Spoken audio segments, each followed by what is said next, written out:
the winter of 1843, in the French Quarter of New Orleans, a slave auction was taking place that would set in motion a chain of events so methodical, so patient, and so utterly devastating that it would haunt the Mississippi Delta for generations to come. Among the dozens of human beings being sold that cold February morning was a boy of 12 named Elijah, who stood on the auction block with eyes that burned with an intelligence that made potential buyers uncomfortable. Most passed him over. They wanted field hands, not trouble.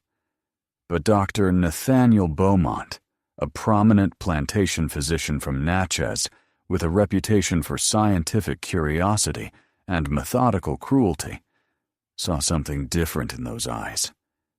He saw potential. What Dr. Beaumont didn't see, what he couldn't possibly have known as he paid $800 for the boy, was that he had just purchased his own executioner. Before we continue with this tale of patience, poison, and revenge that spanned 2 decades, if you're drawn to these dark corners of American history, hit that subscribe button and let us know in the comments what state you're from. Because the story we're about to tell might have happened closer to your hometown than you'd like to believe. The events that followed that auction began innocuously enough, at least by the standards of antebellum Mississippi. Dr. Nathaniel Beaumont was not your typical plantation owner. Born in Philadelphia to a wealthy Quaker family who had disowned him for embracing the Southern slave system, Beaumont had arrived in Mississippi in the 1830s with Northern capital, Southern ambitions, and a fascination with medicine that bordered on obsession. His plantation, Beaumont Hall, stretched across 2,000 acres of prime cotton land along the Mississippi River, but it was his private medical practice that truly defined him. Beaumont had built a reputation throughout the region as a skilled physician who could treat ailments that baffled other doctors. What his wealthy white patients didn't know was that Beaumont had been perfecting his medical knowledge through years of experimental procedures conducted on the enslaved population of his own plantation. He kept detailed journals of his experiments, documenting surgeries performed without anesthesia, testing new pharmaceutical compounds, studying the effects of various poisons and their antidotes.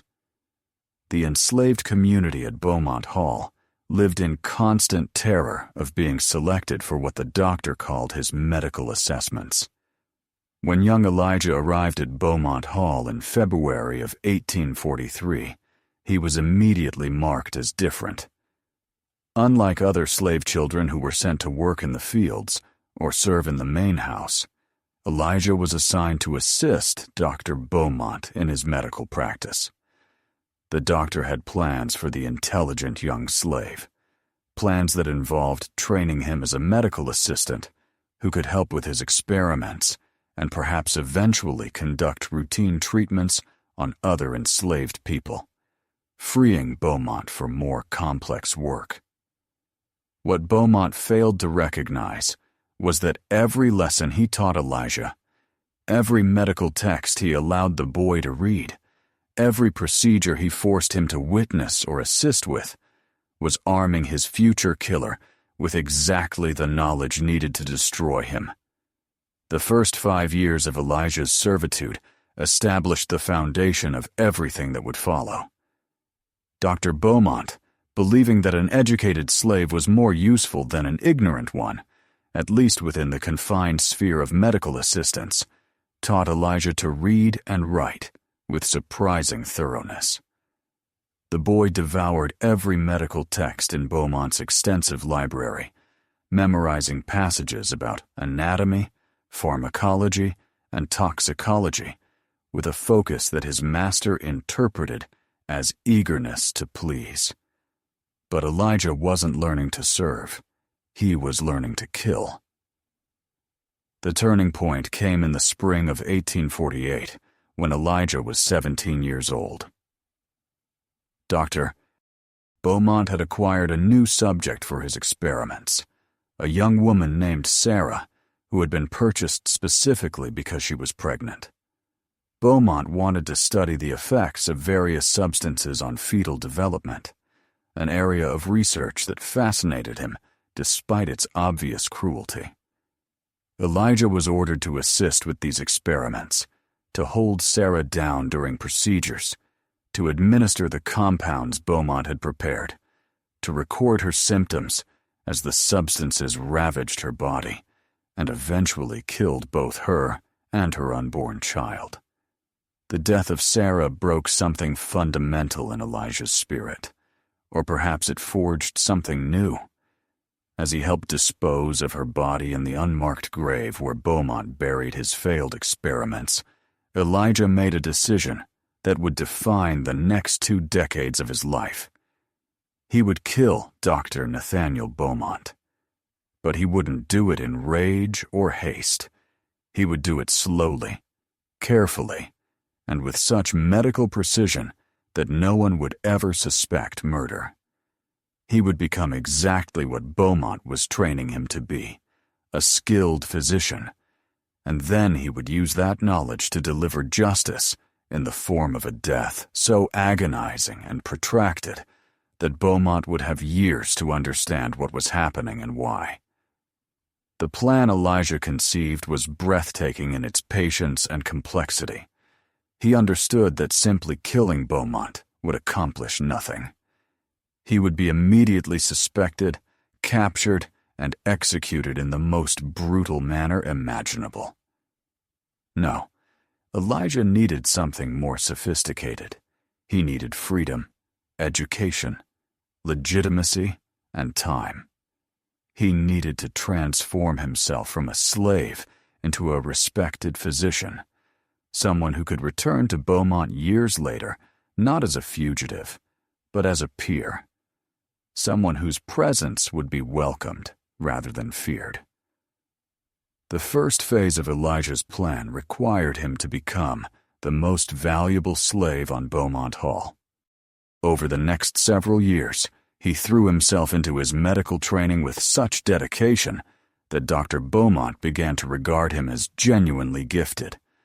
Elijah learned to perform minor surgeries, to diagnose common ailments, to prepare pharmaceutical compounds with exacting precision. He became indispensable to Beaumont's practice, treating the enslaved population's routine medical needs and freeing his master for more lucrative work with white patients. But while Elijah was building Beaumont's trust, he was also carefully accumulating resources for his escape.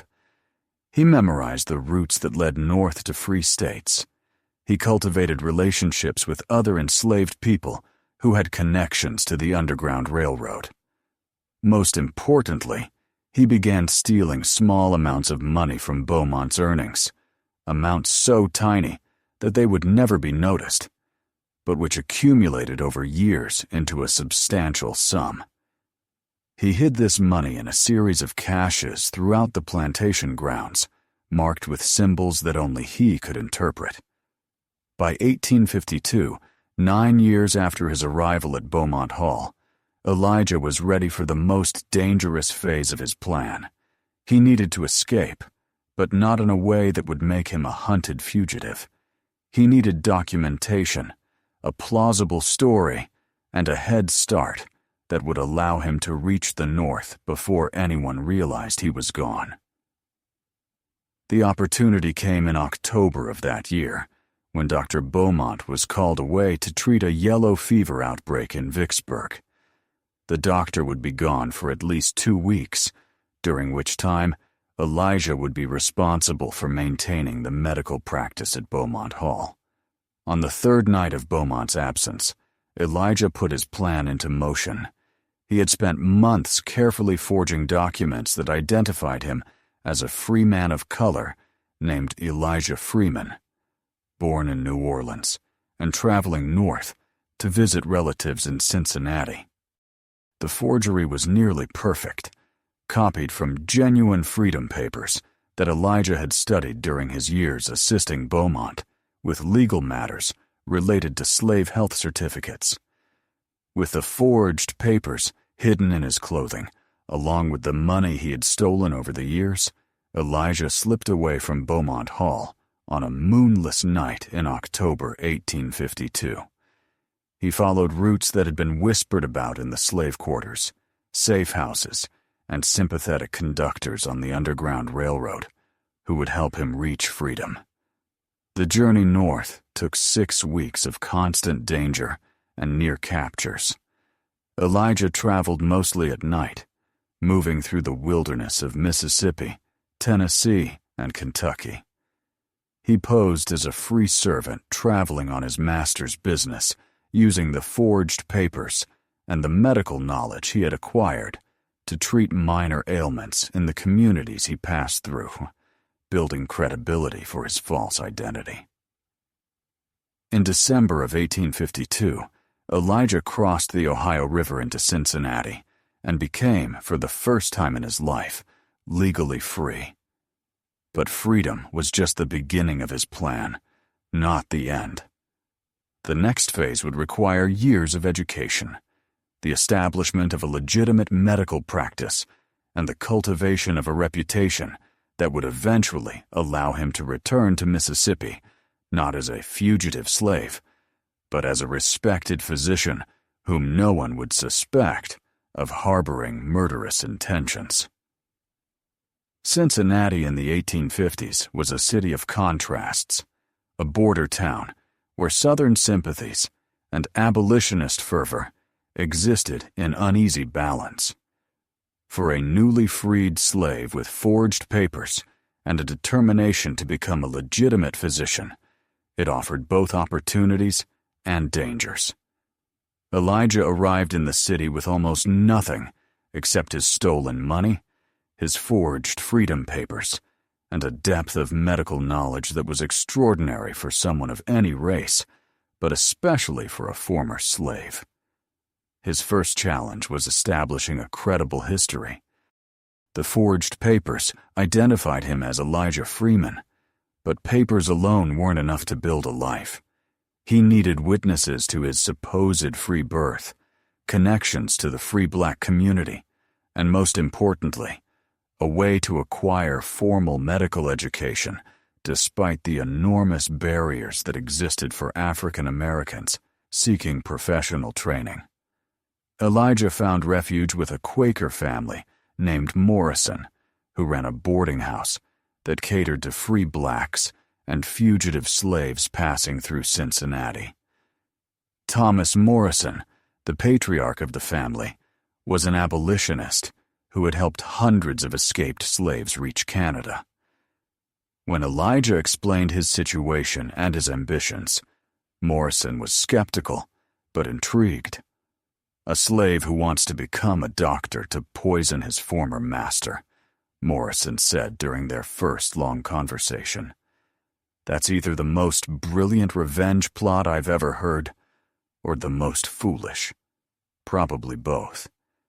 But Morrison, impressed by Elijah's medical knowledge and his methodical approach to revenge, agreed to help. The Morrison family provided Elijah with room and board in exchange for medical services to the Underground Railroad network. Fugitive slaves often arrived in Cincinnati suffering from injuries, illnesses, and the trauma of their escape. Elijah treated them with a skill that quickly earned him a reputation in the abolitionist community. But treating fugitive slaves in a Quaker boarding house was far from becoming a legitimate physician with the credentials necessary to eventually approach Dr. Beaumont as a professional peer. Elijah needed formal education, and that meant confronting the reality that medical schools in America rarely accepted black students, and those few that did subjected them to discrimination and harassment that drove most to quit. The solution came from an unexpected source. In 1853, Elijah learned about a controversial medical school in Cleveland that had recently begun accepting students regardless of race. The Cleveland Medical College, affiliated with Western Reserve University, was run by progressive physicians who believed that medical knowledge should be accessible to all qualified students. The curriculum was rigorous. The discrimination from white students was intense, but it offered Elijah exactly what he needed: a path to legitimate medical credentials. Gaining admission required more than just his demonstrated medical knowledge. Elijah needed references, proof of his free status, and tuition money. The Morrison family helped with the first two, providing testimonials about his character and skills, while vouching for the authenticity of his freedom papers. The tuition, however, was substantial, far more than Elijah had accumulated through his years of theft from Beaumont's earnings. To raise the necessary funds, Elijah spent 1853 working multiple jobs throughout Cincinnati. By day, he provided medical services to the Underground Railroad network. By night, he worked as a porter, a waiter, and occasionally as a bodyguard for wealthy abolitionists who needed protection from pro-slavery mobs. He lived with extraordinary frugality, spending nothing on himself beyond basic necessities. Every penny saved toward the tuition that would transform him from a talented former slave into Dr. Elijah Freeman, licensed physician. During this period, Elijah maintained a private journal where he documented his progress toward his ultimate goal. The entries from this time reveal a man driven by purpose so intense it bordered on obsession. Every action, every decision, every sacrifice was calculated as a step toward the revenge he had promised himself. February 14th, 1854, one entry read, "Today I saved a child's life, extracting a bullet that would have killed her if it had remained lodged near her spine. Her mother wept and called me an angel, but I am no angel. I am a weapon being forged, and every skill I acquire is another tool I will use to deliver justice to the man who taught me medicine while murdering innocents." In the fall of 1854, Elijah finally had enough money to begin his medical education. He enrolled at Cleveland Medical College as one of only 3 black students in a class of 40. The discrimination he faced was immediate and intense. White students refused to sit near him. Professors often ignored his raised hand during lectures, and several times he was physically attacked by students who objected to his presence. But Elijah endured everything with the same methodical patience that had characterized his entire plan. He understood that every insult, every beating, every humiliation was temporary. Dr. Nathaniel Beaumont was permanent. The medical education Elijah received at Cleveland Medical College was comprehensive and rigorous. He studied anatomy, physiology, pathology, surgery, and most importantly for his purposes, pharmacology and toxicology. He learned about hundreds of substances that could harm or heal, understanding their mechanisms of action, their therapeutic doses, and their lethal thresholds. He paid particular attention to poisons that produced slow, degenerative effects, substances that could create years of declining health before finally killing their victims. One professor, Dr. Jeremiah Anderson, took special interest in Elijah's aptitude for toxicology. Anderson was researching chronic poisoning cases, trying to develop methods for detecting poisonous substances in the human body long after administration. He recruited Elijah as a research assistant, never suspecting that the brilliant young student was learning these detection methods specifically to evade them. During one late-night conversation in Anderson's laboratory, the professor asked Elijah about his motivations for studying medicine. "Most students pursue medicine for money or status," Anderson observed. but you seem driven by something else entirely." "What is it?" "Justice," Elijah replied, the word heavy with meanings that Anderson couldn't begin to understand. Anderson nodded, interpreting this as a desire to serve the oppressed and underserved. "Noble," he said. "The world needs more physicians motivated by justice rather than profit. If only he had known what kind of justice Elijah had in mind." Elijah completed his medical degree in 1857, graduating in the top quarter of his class, despite the constant discrimination and obstacles. On the day he received his diploma, officially becoming Dr. Elijah Freeman, licensed physician, he allowed himself a rare moment of satisfaction. He had accomplished what most people, white or black, would have considered impossible. A slave who had been bought for $800 had transformed himself into a credentialed physician through sheer will and methodical planning. But the satisfaction was tempered by the knowledge that he was only halfway to his goal. He had the credentials, the knowledge, and the legitimacy he needed. Now came the most dangerous phase, returning to Mississippi, re-establishing contact with Dr. Nathaniel Beaumont, and beginning the slow process of poisoning his former master while remaining above suspicion. The return to the South required careful planning. Elijah couldn't simply appear in Natchez and announce himself as a former slave who had escaped, acquired medical training, and now wanted to renew his acquaintance with his former master. Such a story would immediately arouse suspicion and likely result in his arrest, or worse. Instead, Elijah created an elaborate cover story that would make his presence in Mississippi seem not just plausible, but welcome.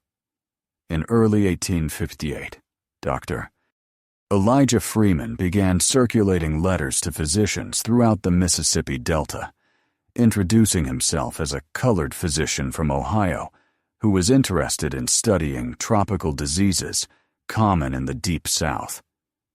The letters emphasized his credentials from Cleveland Medical College, his research experience in toxicology, and his desire to learn from experienced Southern physicians. The letters were calculated to appeal to Southern doctors' vanity and their curiosity about having a formally educated black physician in their midst. Most recipients ignored the letters or responded with hostile refusals. But a few, intrigued by the novelty of a credentialed black doctor and by the opportunity to demonstrate their own enlightenment, responded with cautious interest. Among those who responded was Dr. Nathaniel Beaumont. Beaumont's letter to Elijah revealed that the doctor had no idea he was corresponding with his former slave. 14 years had passed since Elijah's escape, and Beaumont had owned hundreds of slaves over the decades. One teenage boy who had run away was hardly memorable. Besides, the idea that an escaped slave could acquire legitimate medical credentials and return voluntarily to Mississippi would have seemed absurd to Beaumont's mind. "Dr. Freeman," Beaumont wrote in April 1858, "I find your proposal intriguing. The Mississippi Delta does indeed present unique opportunities for medical research, particularly in the areas of tropical diseases and the physiological differences between races. I would be willing to host you for a period of study, during which you could observe my practice and contribute your northern medical knowledge. I maintain an extensive medical facility on my plantation, where I conduct research that might interest someone of your scientific inclinations." Reading this letter, Elijah felt emotion so intense he could barely maintain his composure. The man who had tortured Sarah to death, who had experimented on dozens of enslaved people, who had trained Elijah in medicine through the most brutal methods imaginable, was now inviting him back as a professional colleague, completely unaware that he was welcoming his own executioner. In June of 1858, Dr. Elijah Freeman arrived at Beaumont Hall for the first time in 6 years. He approached not as a fugitive creeping through the darkness, but as an honored guest, arriving in a hired carriage in broad daylight. Dr. Beaumont greeted him on the mansion's veranda with cordial professionalism, showing no recognition whatsoever of the man who had once been his slave. The first few days of Elijah's visit were surreal. He walked through the plantation where he had been enslaved, now treated as a distinguished visitor. He slept in a guest room in the main house, in a bed far more comfortable than anything he had experienced during his years of bondage. He dined with Beaumont, discussing medical theories and research methodologies, while enslaved servants, some of whom Elijah had known years ago, served their meals. Those servants recognized him, their eyes widening in shock and fear when they saw the former slave sitting at the master's table. But they said nothing, understanding that revealing Elijah's true identity would endanger everyone. Instead, they watched in amazement as the former slave named Elijah, now calling himself Dr. Freeman, engaged their master in sophisticated medical discussions as though they were equals. Dr. Beaumont, for his part, was delighted with his guest. He showed Elijah his medical facilities, the examination rooms where he treated white patients, and the more hidden spaces where he conducted his experiments on enslaved subjects. He shared his journals documenting years of research, apparently believing that a black physician from the North would appreciate the scientific value of his work, rather than recognize it as systematic torture. "This is the future of medical science," Beaumont explained, as he showed Elijah detailed records of surgical procedures performed without anesthesia, of poison administered to study their effects, of children used as test subjects. "We cannot advance medical knowledge without experimentation, and Providence has provided us with a population perfectly suited for such research."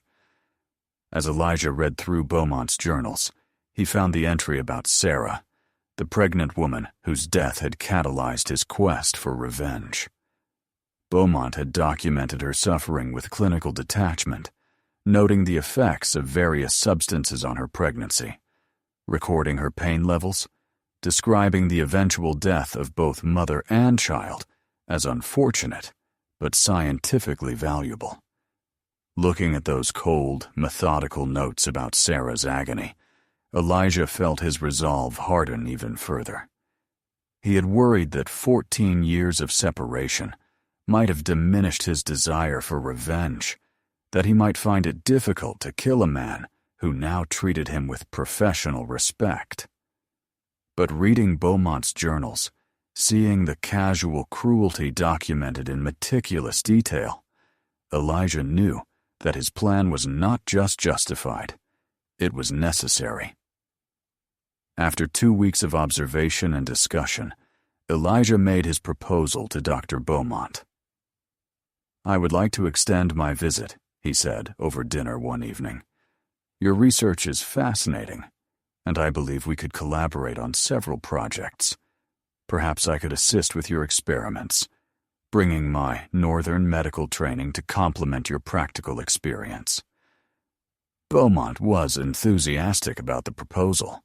He had been considering expanding his research, but lacked a trained assistant who could help with more complex procedures.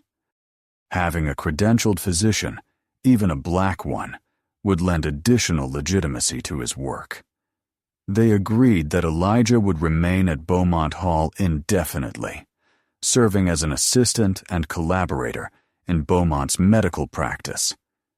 The arrangement would provide Elijah with room, board, and a small stipend. In exchange, he would help with both the legitimate practice treating white patients and the experimental work conducted on enslaved subjects. It was the perfect cover for what Elijah actually intended to do. As Beaumont's medical assistant, he would have access to the doctor's food, his medicines, his daily routine. He would be trusted to prepare pharmaceutical compounds, to recommend treatments, to handle every aspect of Beaumont's medical care. And most importantly, he would be above suspicion. Who would suspect a respected physician of slowly poisoning his host and colleague? The poisoning began in August of 1858, almost exactly 6 years after Elijah's escape from Beaumont Hall. The method Elijah chose was a poison so subtle, so slow-acting, that it would take years to kill Beaumont, and even then, the death would appear to be from natural causes.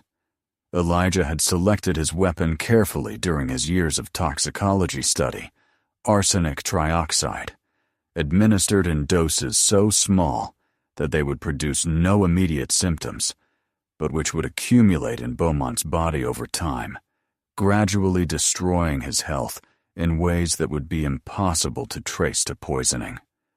The genius of Elijah's method was its patience. Each dose was carefully calculated to be below the threshold that would produce acute symptoms. Beaumont would never experience the violent vomiting, the burning pain, the obvious signs of poisoning that would prompt investigation. Instead, he would experience a slow decline that mimicked various chronic illnesses, allowing Elijah to document and study each stage of his victim's deterioration. The first doses were administered through Beaumont's morning coffee, which Elijah often prepared as a courtesy to his host. The arsenic was tasteless and odorless at the concentrations Elijah used, mixing invisibly into the bitter coffee that Beaumont preferred. At 1 grain per dose, administered every 3 to 4 days, Beaumont would be receiving approximately 1/10 the amount needed to cause acute poisoning, but more than enough to create cumulative toxic effects over months and years. For the first 6 months, Beaumont showed no symptoms whatsoever. The arsenic was accumulating in his tissues, binding to proteins in his hair, nails, and organs, but the effects were still subclinical. Elijah monitored his victim carefully, documenting every aspect of Beaumont's health in journals that he kept carefully hidden. These journals, written in a code that combined medical terminology with symbols Elijah had invented, documented every dose, every symptom, every stage of the poisoning with scientific precision. By February of 1859, 1 year after Elijah's arrival, and 6 months into the poisoning, the first subtle symptoms began to appear. Beaumont complained of occasional fatigue, mild stomach discomfort, and a general sense of malaise that he attributed to overwork. When he consulted with Elijah about these symptoms, the younger doctor expressed concern and recommended various tonics and treatments, all of which were carefully designed to either have no effect or to actually worsen Beaumont's condition in subtle ways. The beauty of Elijah's plan was that he could use his position as Beaumont's medical advisor to both continue the poisoning and to prevent its discovery. When Beaumont's symptoms worsened, Elijah would adjust the dosing schedule, sometimes increasing the arsenic when symptoms seemed to be plateauing, sometimes reducing it to prevent the illness from progressing so rapidly that it might arouse suspicion. He was conducting a grotesque experiment, using Beaumont as a subject in the same way that Beaumont had used Sarah and hundreds of other enslaved people. The irony was not lost on Elijah, and he documented it explicitly in his coded journals. As the months progressed, Beaumont's health declined in ways that were concerning, but not yet alarming. He experienced increasing fatigue, digestive problems that came and went, periodic numbness in his extremities, and skin changes that Elijah attributed to various benign conditions. Each symptom was consistent with chronic arsenic poisoning, but each could also be explained by numerous other medical conditions, making diagnosis impossible without specific testing for poison, and such testing would never occur to anyone because there was no reason to suspect poisoning. By 1860, 2 years after the poisoning began, Beaumont had aged dramatically. The robust man in his early 50s who had greeted Elijah in 1858 now looked a decade older, his hair thinning, his skin taking on an unhealthy pallor, his hands sometimes trembling with a weakness that frustrated him immensely. He consulted with other physicians, who offered various diagnoses. Some thought he might be suffering from a digestive disorder. Others suggested nervous exhaustion. Several recommended treatments that ranged from the benign to the actively harmful. None suspected poisoning. Why would they? Dr. Beaumont was a wealthy plantation owner with no obvious enemies. He was surrounded by people who depended on him for their livelihoods. His closest medical associate was Dr. Freeman, a respectable colored physician who had no conceivable motive to harm his host and benefactor.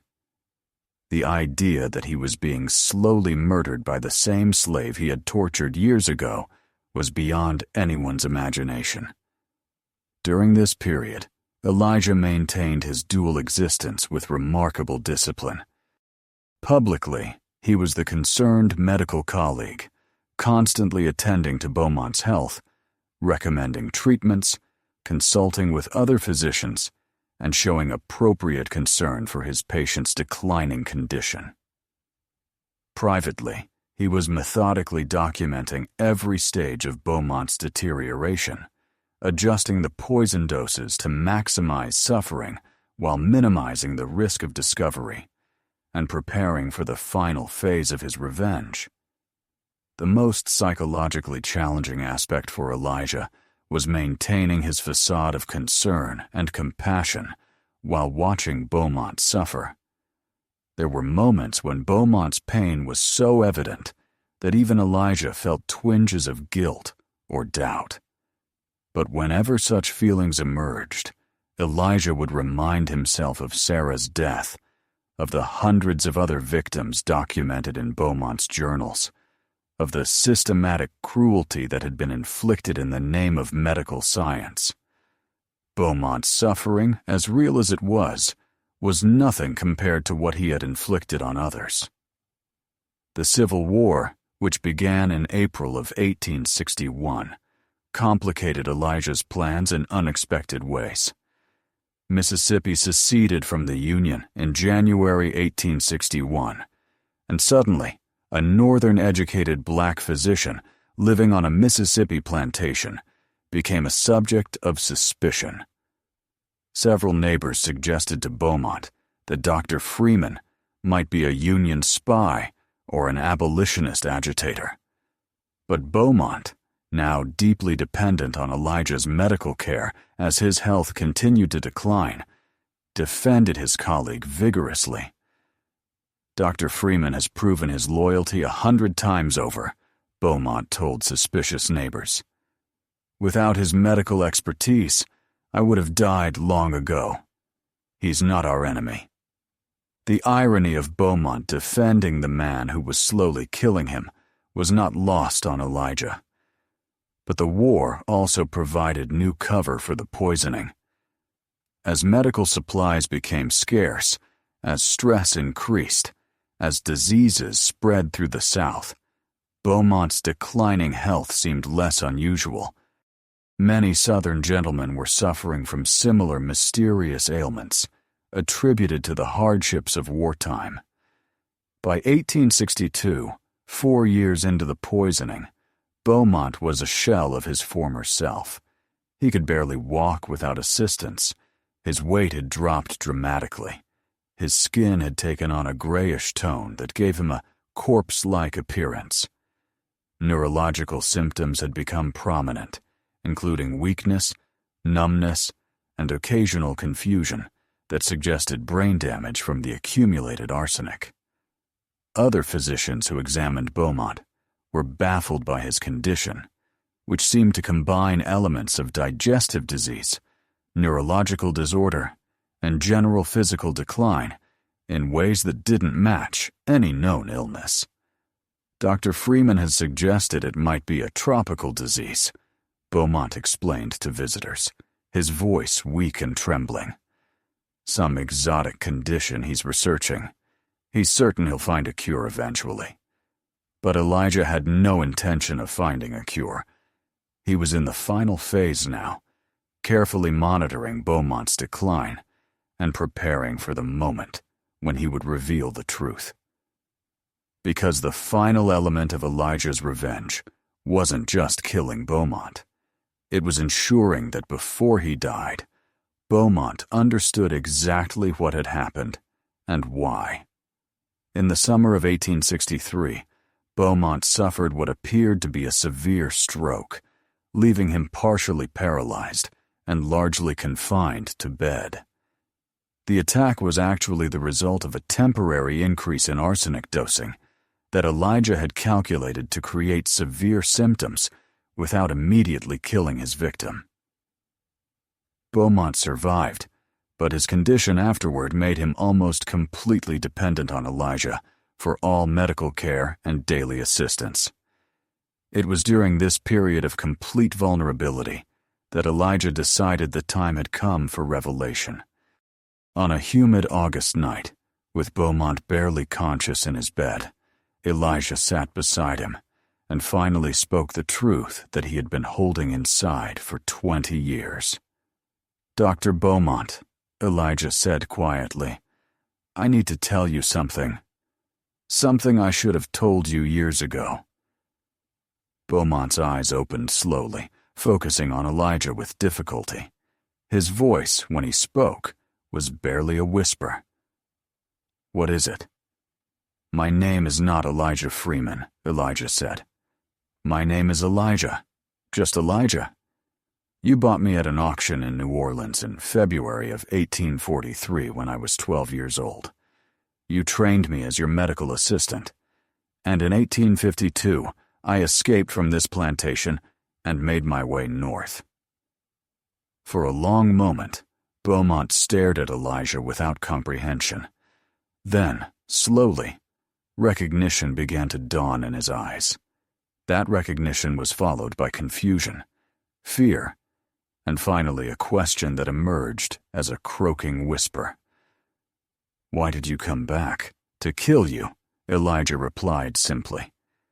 "I've been poisoning you for 5 years. Arsenic trioxide, administered in carefully calculated doses that accumulated in your body while producing symptoms that mimicked chronic illness. Everything you've been experiencing, the fatigue, the digestive problems, the neurological symptoms, the decline in your health, all of it is arsenic poisoning. I've been using the medical knowledge you taught me to murder you so slowly that no one suspected a thing." Beaumont's face contorted with emotions too complex to name: horror, disbelief, rage, and perhaps even a terrible admiration for the sophistication of the revenge that had been inflicted upon him. "Why?" he whispered. "Do you remember Sarah?" Elijah asked. "The pregnant woman you purchased in 1848. You experimented on her, tested various substances to see their effects on fetal development. You documented her death in your journals as scientifically valuable." Beaumont's eyes widened as the memory returned. "She was one of dozens of enslaved people you tortured in the name of medical science. But she was the one who made me realize that you needed to die. Not quickly, not in a moment of rage, but slowly enough that you would feel a fraction of the suffering you inflicted on others." Beaumont tried to speak, but Elijah wasn't finished. "I spent 14 years preparing for this," Elijah continued. 6 years educating myself, acquiring credentials, establishing legitimacy as Dr. Elijah Freeman. Then 5 years poisoning you, while everyone praised me for my dedicated care of your health. Do you understand the perfection of it? You trained me to be your killer. You gave me the medical knowledge I needed. You created the weapon that destroyed you." Beaumont's voice, when he finally managed to speak, was filled with a desperation that Elijah had never heard before. "You can still save me. If you've been giving me arsenic, there must be an antidote." "British anti-Lewisite," Elijah confirmed. "A chelating agent that binds to arsenic and allows it to be excreted from the body. I learned about it during my toxicology research. It's quite effective if administered early enough. But Beaumont, you've been accumulating arsenic for 5 years. Your organs are failing. Your nervous system is damaged. Even if I gave you the antidote right now, the damage is irreversible. You're dying, and there's nothing anyone can do to stop it. Please," Beaumont whispered. There was something almost pathetic about it. This man who had wielded absolute power over hundreds of human beings, now reduced to begging for mercy from the slave he had once owned. Elijah felt no satisfaction in Beaumont's pleading, only a cold sense of justice finally being served. "You never showed mercy to Sarah," Elijah said quietly. "You never showed mercy to any of the people you experimented on. Why should I show you what you never gave to others?" Beaumont died 3 days later, on August 18, 1863.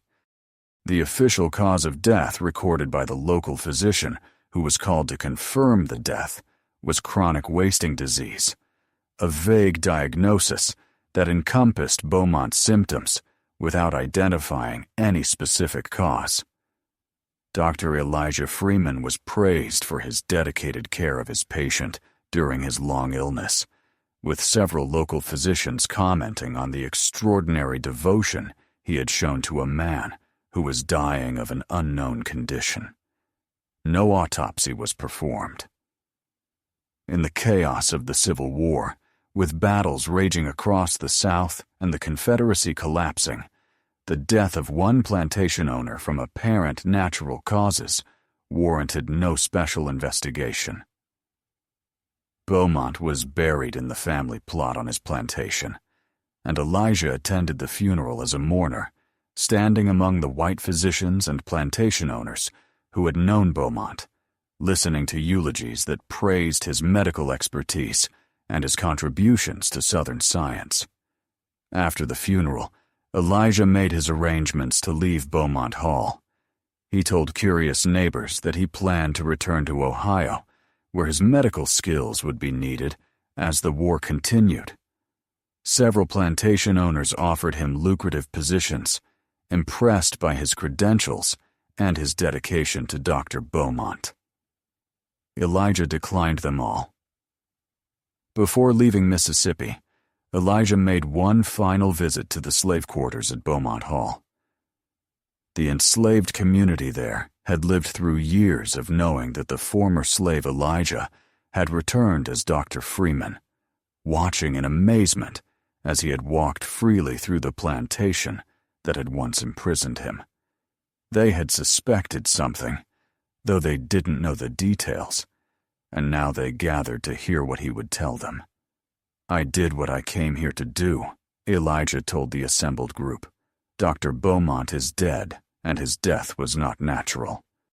I spent 5 years poisoning him, using the medical knowledge he taught me during my slavery, to destroy him so slowly that no one ever suspected. He died, knowing what I had done, and why." There was silence as the group processed this information. Then one of the older women, someone who had known Elijah during his original enslavement, spoke up. "What about us?" she asked. "You got your revenge, but we're still here, still enslaved. What did your revenge accomplish for anyone but yourself?" It was a fair question, one that Elijah had wrestled with throughout his long plan. "I can't free you," he admitted. "My revenge was personal, not revolutionary. But the war is changing everything. The Union is winning. Slavery is ending. And within a few years, you will all be free. What I've proven is that enslaved people are not the helpless victims that our masters believe us to be. I was property that transformed itself into a doctor and killed the man who owned me using his own medical knowledge. That truth, that possibility, is more dangerous to the system of slavery than any single act of violence could be. Remember what I accomplished. Remember that intelligence and patience can overcome even the most powerful oppression. When freedom comes, and it will come, use that knowledge to build lives that prove we were never the inferior beings they claimed we were. Elijah left Mississippi in September of 1863, carrying with him his hidden journals, documenting every stage of the poisoning, every dose of arsenic administered, every symptom observed, every stage of Beaumont's decline. These journals were his insurance policy. If anyone ever suspected murder and came looking for him, he would have detailed proof that Beaumont's death was the result of methodical poisoning. But he would also have documentation of Beaumont's own experiments on enslaved people, a record so horrifying that any reasonable person would understand why revenge had been necessary. But no investigation ever came. Dr. Elijah Freeman simply vanished from Mississippi, and within months, the chaos of the war's final years erased any memory of the northern black physician who had attended Dr. Beaumont during his final illness. Elijah returned to Cincinnati, where the Morrison family welcomed him back with quiet understanding. They didn't ask questions about what he had accomplished in Mississippi, but Thomas Morrison's knowing look suggested he understood that justice had been served. In the years that followed the Civil War, Dr. Elijah Freeman established a legitimate medical practice in Cincinnati, serving the newly freed black community that flooded into northern cities during Reconstruction. He became known as a skilled and compassionate physician, someone who understood suffering in ways that other doctors couldn't match. His patients never knew that their gentle, caring doctor had spent 5 years methodically poisoning a man to death. They saw only his dedication to healing, his sophisticated medical knowledge, and his commitment to serving people who had been denied proper medical care for generations. But the story of Elijah and Dr. Beaumont didn't end with Beaumont's death. In the decades that followed, strange details began to emerge that suggested the case was more complex than it had appeared. The first hints came in the 1870s, when a researcher examining medical records from the antebellum period discovered Dr. Beaumont's journals documenting his experiments on enslaved people. The journals, found in the ruins of Beaumont Hall after the plantation was abandoned following the war, revealed the full scope of Beaumont's cruelty. But they also revealed something else. Several entries near the end of the journals, written when Beaumont was already suffering from symptoms of poisoning, expressed suspicions about his declining health. One entry from 1862 read, "My condition continues to deteriorate in ways that puzzle even Dr. Freeman, whose medical knowledge I respect greatly. I find myself wondering if my years of experimentation have somehow poisoned me through accumulated exposure to the substances I have administered to my subjects. Or perhaps there is some other explanation, something I am too clouded in mind to perceive." Another entry, written just months before the revelation, was even more disturbing. "Had the strangest dream last night. Dreamed that young Elijah, the boy who escaped years ago, had returned and was poisoning me with the knowledge I taught him. woke in terror. But of course it's impossible. Elijah was barely literate when he left, could never have acquired medical education, could never have had the patience or intelligence for such elaborate revenge. And yet the dream felt so real. These journal entries suggested that on some level, Beaumont may have suspected the truth, but couldn't bring himself to believe it. The idea that a former slave could have transformed himself so completely, could have returned unrecognized, could have orchestrated such sophisticated revenge, was simply beyond Beaumont's ability to accept. His racist assumptions about the intellectual capabilities of black people had literally blinded him to the truth, even as that truth was killing him. The second revelation came in 1889, when a journalist researching medical history in Ohio discovered Dr. Elijah Freeman's coded journals. Freeman had died the previous year at the age of 58, and his belongings were being catalogued by the Historical Society. Among his papers were the journals he had kept during the poisoning, written in a combination of medical terminology and symbolic code that took researchers months to decipher. When the journals were finally translated, they revealed the entire plot in meticulous detail.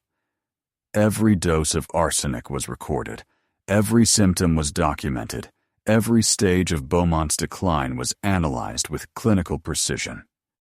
The journals also contained Elijah's reflections on the morality of his actions, passages that revealed a man who understood he was committing murder, but believed it was justified by the murders Beaumont had committed. One passage from 1861, 3 years into the poisoning, captured Elijah's mindset. Sometimes I ask myself if I have become the monster I sought to destroy. I am using another human being as an experimental subject, documenting his suffering with the same clinical detachment that Beaumont used when recording Sarah's agony. But there is a difference, and that difference matters. Beaumont experimented on the innocent. I am delivering justice to the guilty. He chose his victims randomly, based solely on their vulnerability. I chose my victim based on his crimes. I am not Beaumont's equal in evil. I am the consequences he spent his life believing he would never face. The discovery of these journals created a sensation in certain circles. Abolitionist newspapers published excerpts as evidence of the horrors of slavery and the sophistication of black resistance to oppression. Medical journals debated the ethics of Elijah's actions, with some physicians arguing that his use of medical knowledge to kill violated fundamental principles of the healing profession, while others suggested that in the context of slavery, traditional medical ethics were inadequate to address such extreme circumstances. But the most controversial aspect of the case was the question of whether Elijah's actions constituted murder or justice. In the legal sense, he had clearly committed premeditated murder, using poison to kill Beaumont over a period of years. But in the moral sense, many argued he had executed a man who had tortured and killed dozens of enslaved people without ever facing legal consequences. The debate over this question continued for decades, with some viewing Elijah as a hero who had struck a blow against the system of slavery, and others viewing him as a criminal who had abused his medical knowledge to commit an elaborate murder. The third and most disturbing revelation came in the early 1900s, when researchers investigating the history of human experimentation in America discovered that Dr. Nathaniel Beaumont had not been working alone. His experiments on enslaved people had been part of a larger network of medical research conducted throughout the South in the antebellum period. Dozens of physicians, perhaps hundreds, had been conducting similar experiments, funded by medical schools, pharmaceutical companies, and wealthy individuals who wanted to advance medical knowledge without regard for the suffering of those used as test subjects. This discovery raised troubling questions about how many other cases like Elijah's might have occurred. How many other enslaved people had been trained in medical knowledge by masters who used them as assistants in human experimentation? How many had escaped and used that knowledge to take revenge on their oppressors? How many deaths attributed to natural causes in the antebellum South might actually have been cases of sophisticated poisoning by victims who had become skilled enough to avoid detection? These questions led researchers to examine death records from the antebellum South with new scrutiny. What they found was suggestive, but not conclusive. There were dozens of cases of plantation owners and physicians who had died of mysterious wasting illnesses similar to what Beaumont had experienced. Many of these men had been involved in medical experimentation on enslaved people. Many had employed enslaved medical assistants who had subsequently disappeared around the time of their master's illness. The pattern was too consistent to be entirely coincidental, but too circumstantial to prove any specific cases of poisoning. One particularly intriguing case involved a Louisiana physician named Dr. Antoine Duval, who had worked closely with Beaumont in the early 1850s. Duval died in 1864 of symptoms nearly identical to those that had killed Beaumont, declining over several years before dying of apparent organ failure. Duval's medical assistant, an enslaved man named Marcus, who had been trained in pharmaceutical preparation, had escaped in 1859 and was never recaptured. When researchers examined Duval's body, which had been buried in a sealed tomb in New Orleans, they found arsenic levels in his hair and bones that were hundreds of times higher than normal, confirming that he had been poisoned over an extended period. This discovery led to the exhumation of several other antebellum physicians and plantation owners who had died of similar mysterious illnesses. In case after case, the remains showed evidence of chronic arsenic poisoning. The implications were staggering. What historians had understood as isolated incidents of slave rebellion and revenge killing might actually have been part of a much larger pattern. Enslaved people who had been trained in medical knowledge by their masters might have used that knowledge to wage a sophisticated, invisible war against their oppressors, killing them so slowly and carefully that their deaths appeared natural. The most comprehensive study of this phenomenon was conducted in the 1920s by Dr. Catherine Hendricks, an African-American physician and historian who spent years researching what she called the Invisible Rebellion. Hendricks documented over 40 cases of antebellum deaths that showed evidence of slow poisoning, all involving masters who had trained enslaved assistants in medical knowledge. Her research suggested that for every case like Elijah's that was eventually discovered and documented, there might have been dozens more that were never detected. The enslaved medical assistants of the antebellum South, Hendricks wrote in her groundbreaking study, represent a fascinating and largely overlooked form of resistance to slavery. They were taught medical knowledge specifically to make them more useful to their masters, but they used that knowledge to destroy those same masters with a sophistication that challenges our assumptions about slave agency and intelligence. These were not the desperate acts of the ignorant and oppressed. These were carefully planned operations conducted by highly intelligent individuals who understood that the most effective revenge is the kind that leaves no trace. Hendricks's research was controversial and was largely ignored by mainstream historians for decades.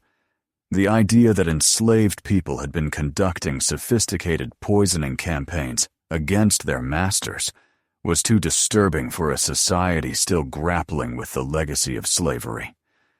But in recent years, as historians have become more willing to examine the complexity of slave resistance, Hendrick's work has been reevaluated and is now considered groundbreaking. The story of Elijah and Dr. Beaumont has taken on almost mythological status in certain communities. In African American oral traditions, the tale has been passed down through generations as an example of how intelligence and patience can overcome even the most brutal oppression. Various versions of the story exist, some exaggerating Elijah's accomplishments, others adding details that may or may not be historically accurate. But the core narrative remains consistent. A slave who was tortured by his master used the master's own teachings to destroy him 20 years later. The plantation where these events occurred, Beaumont Hall in Natchez, Mississippi, was destroyed during the Civil War and never rebuilt. Today, only ruins remain, slowly being reclaimed by the Mississippi wilderness. But visitors to the site report strange phenomena.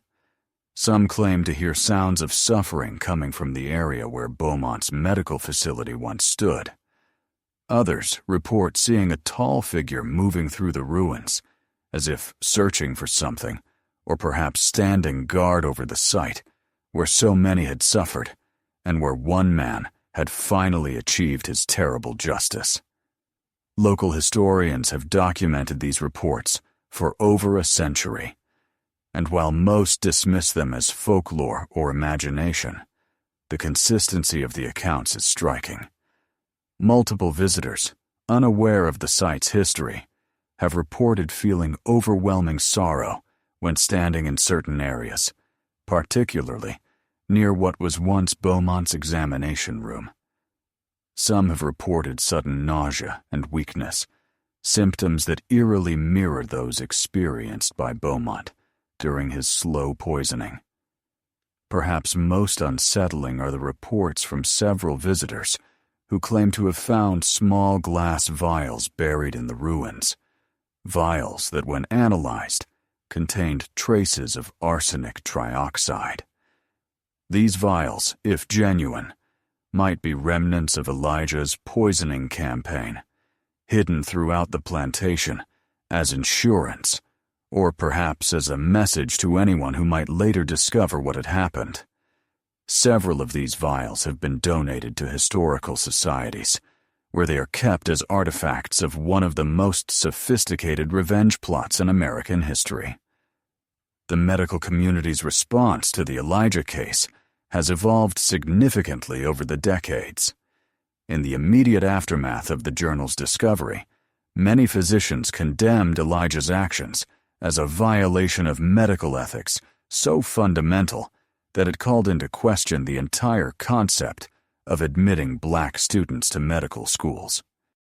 But as understanding of the context deepened, as the full scope of Beaumont's crimes became clear, and as medical ethics itself evolved to include considerations of justice and historical context, opinions shifted. Today, the case of Dr. Elijah Freeman is taught in some medical ethics courses as an example of what happens when medical knowledge is used to exploit vulnerable populations.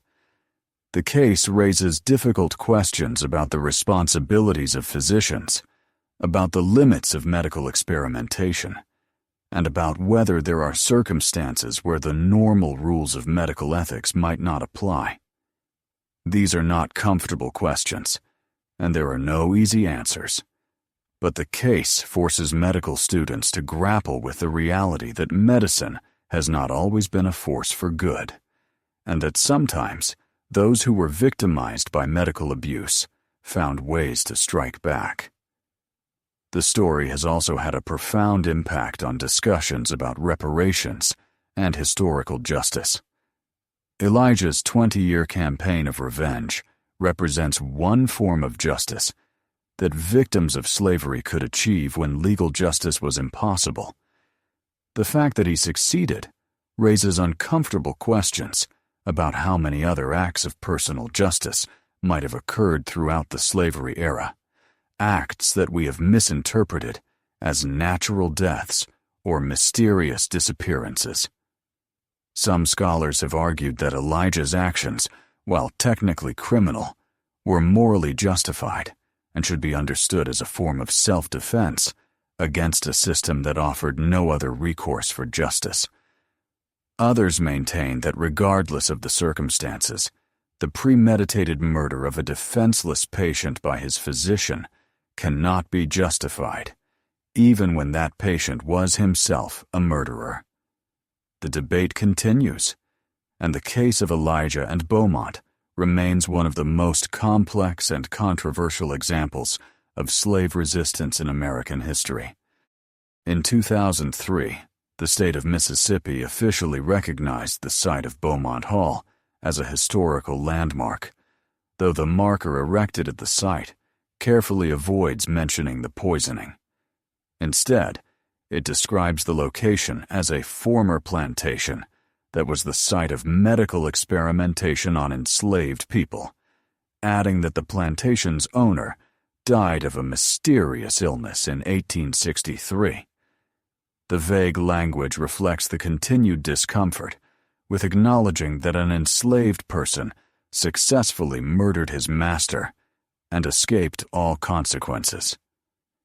But those who know the full story understand what the marker really commemorates. It marks the place where one man spent 20 years transforming himself from victim to executioner, where the knowledge that was meant to keep enslaved people subjugated was turned into a weapon of liberation, where patience and intelligence proved more powerful than chains and whips.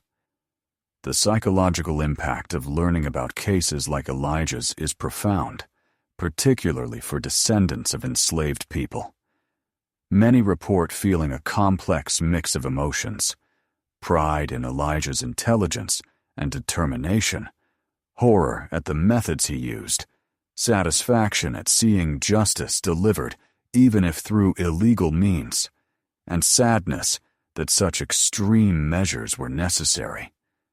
The story challenges simple narratives about slavery and resistance, forcing us to confront the reality that victims of extreme oppression sometimes become capable of extreme violence in response.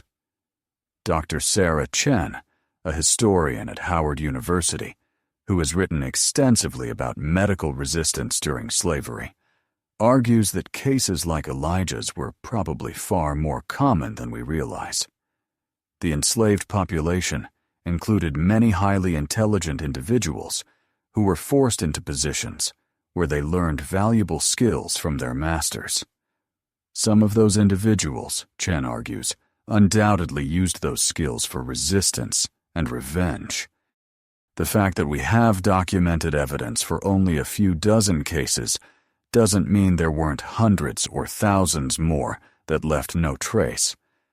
Consider the incentive structure Chen writes in her most recent book. An enslaved person trained in medical knowledge who successfully poisoned their master faced essentially no risk of discovery if they were patient enough. Chronic poisoning mimics dozens of natural diseases. Chemical testing for poisons was primitive or non-existent.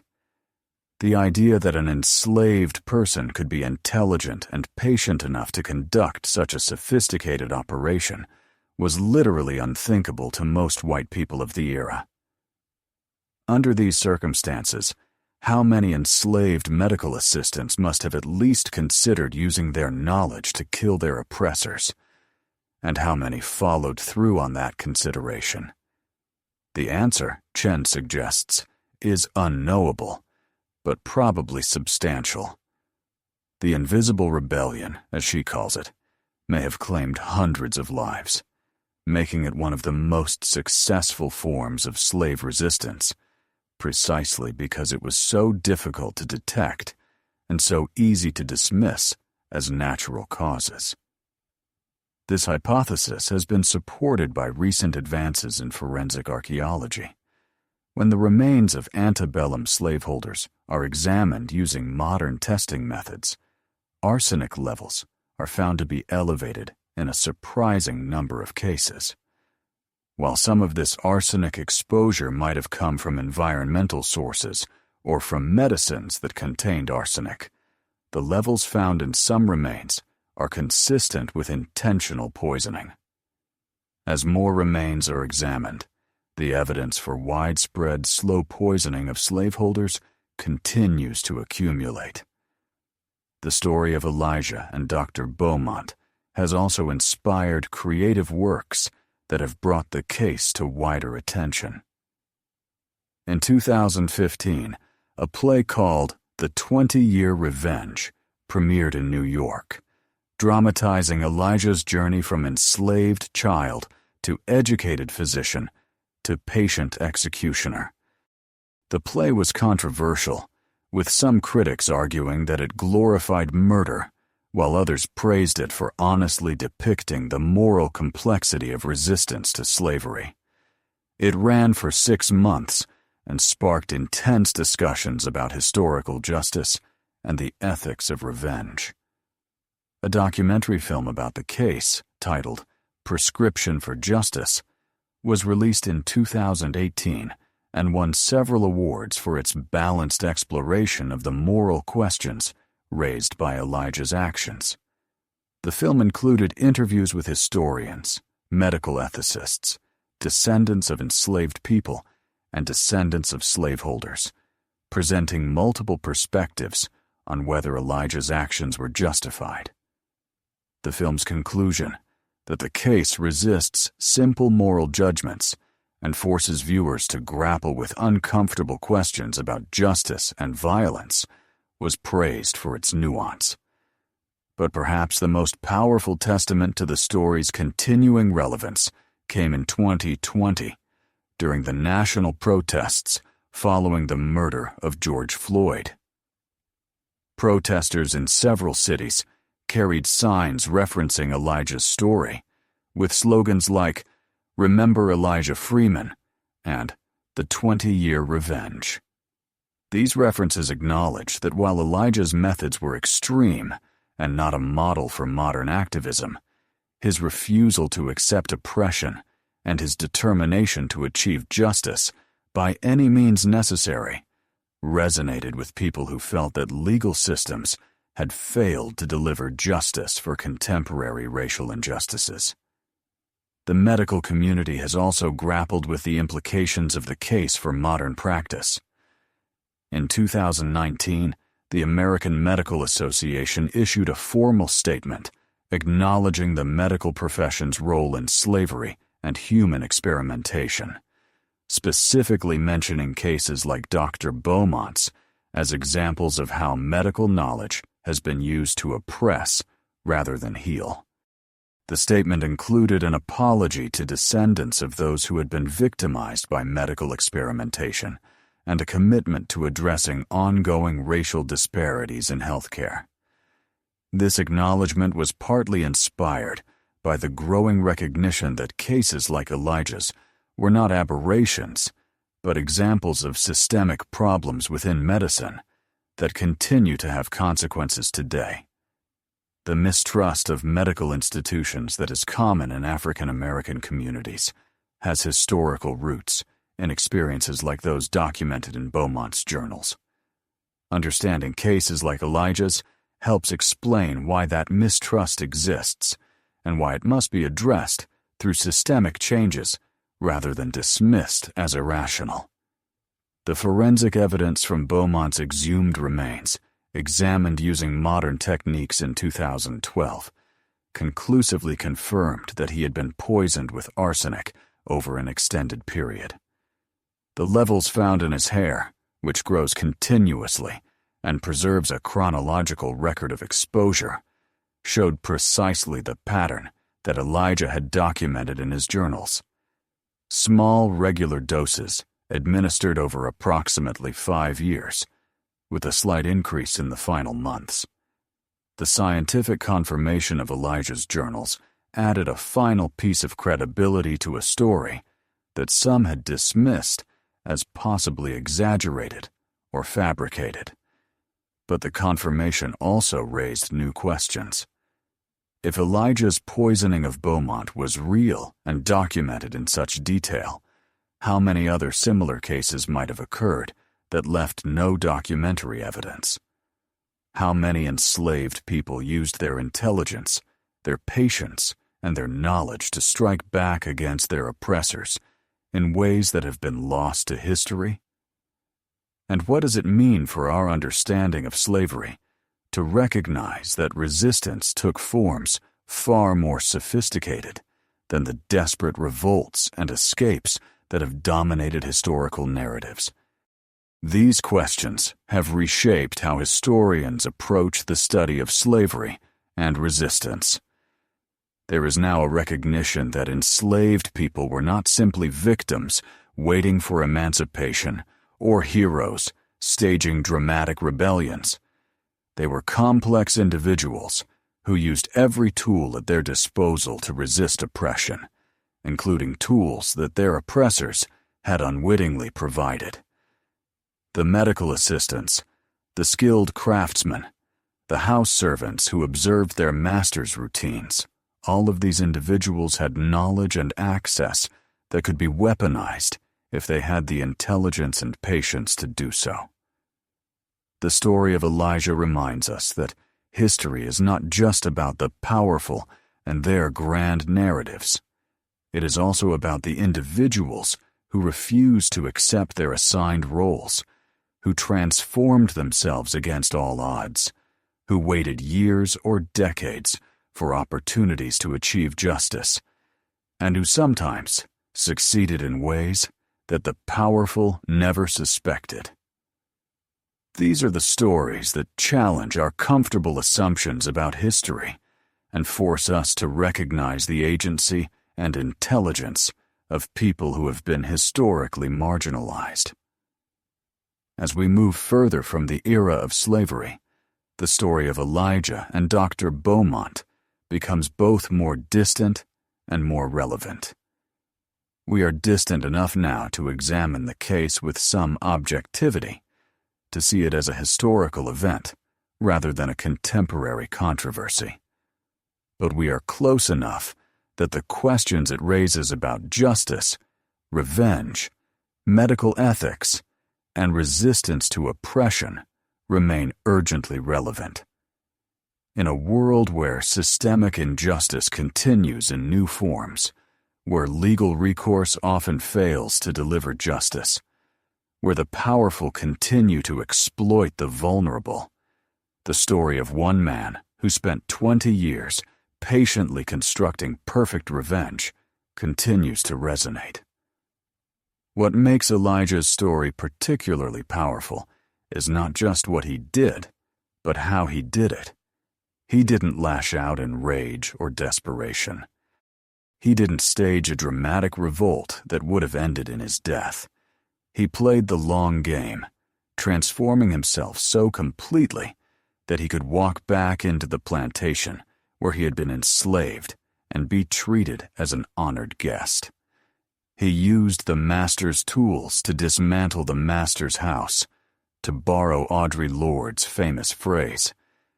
He turned medical knowledge, which was meant to be a tool of oppression, into an instrument of liberation and justice. The moral complexity of Elijah's actions defies simple judgment. He committed premeditated murder, documenting each step with clinical precision. He violated every principle of medical ethics, using his position as a physician to kill a patient who trusted him.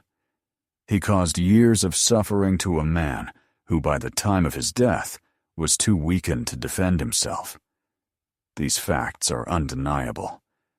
But it is also undeniable that Beaumont had tortured and killed dozens of enslaved people, that he had faced no legal consequences for his crimes, that the system offered no other path to justice, and that Elijah's actions delivered a form of accountability that the law never would have provided. Perhaps the most important lesson from Elijah's story is not about whether his actions were right or wrong, but about the terrible choices that systemic injustice creates. In a just society, Beaumont would have been prosecuted for his crimes against enslaved people. In a just society, Elijah would never have been enslaved in the first place. In a just society, neither the torture that Beaumont inflicted nor the revenge that Elijah enacted would have occurred. The fact that both did occur is an indictment not of the individuals involved, but of the system that made such horrors possible.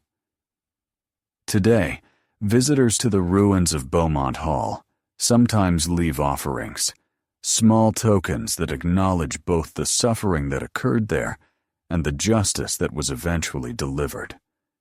Flowers for Sarah and the other victims. Medical textbooks for Elijah, who transformed himself through education. Sometimes bottles of medicine, acknowledging the bitter irony that healing knowledge became a tool of death. These offerings are unofficial, not sanctioned by any historical society or government agency, but they represent a grassroots recognition that this place witnessed something important, something that continues to matter.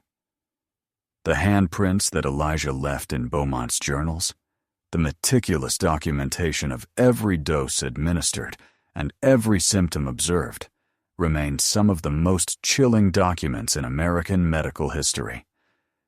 They are preserved now in a climate-controlled archive, available to researchers who must explain their reasons for wanting to examine them. Reading those journals, written in Elijah's precise handwriting, one cannot help but be struck by the contradiction they represent. They are documents of murder, but they are also documents of liberation. They are evidence of a crime, but they are also evidence of resistance to far greater crimes. They are records of one man's patient destruction of another, but they are also testaments to the power of intelligence and determination to overcome even the most brutal oppression. In the end, the story of Elijah and Dr. Beaumont is not really about medicine or poison or revenge.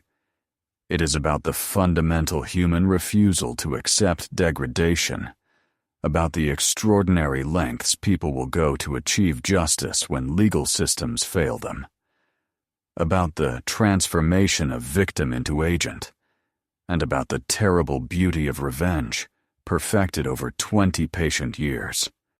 It is about a 12-year-old boy who stood on an auction block and burned with such intelligence that it made buyers uncomfortable, who spent decades transforming himself into the instrument of his oppressor's destruction, and who succeeded so completely that his master died without anyone suspecting that the devoted physician at his bedside was actually his former slave, methodically poisoning him with the knowledge he had been taught years before.